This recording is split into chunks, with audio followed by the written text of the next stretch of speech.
नमस्कार। आज हम फिर उपस्थित हैं आपके समक्ष एक नई कहानी के साथ। महाभारत की शुरुआत शांतनु से होती है।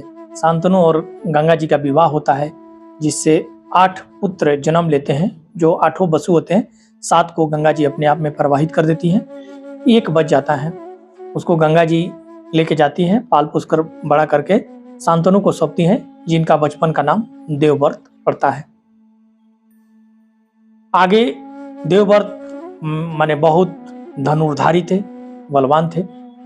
तो एक बार क्या हुआ कि शांतनु शिकार खेलने जाते हैं, टहलने जाते हैं, तो एक मछुआरी थी सतवती, उसकी सुंदरता पर वो मुग्ध हो जाते हैं।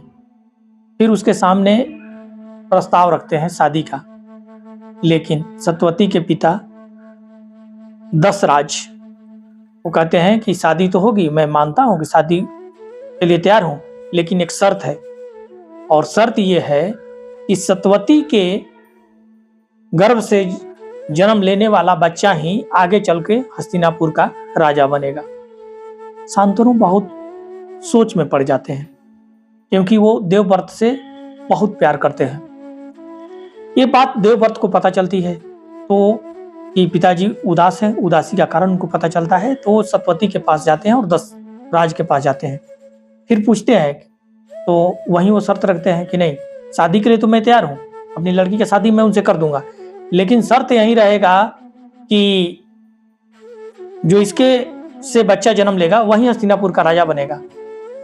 देवव्रत कहते हैं कि ठीक है, लेकिन कहते हैं कि नहीं, उसके बाद नहीं है, अगर उसके बाद भी उसी के माने बच्चे राजा बनेंगे, ये आपको विश्वास दिलाना पड़ेगा। इसको लेकर के देवव्रत क्या करते हैं कि वो प्रतिज्ञा करते हैं, उनकी बात को मान जाते हैं और एक प्रतिज्ञा करते हैं कि मैं आजीवन विवाह नहीं करूंगा, और हस्तिनापुर का जो भी राजा बनेगा मैं उसका संरक्षक रहूंगा और उसकी आज्ञा का पालन करूंगा।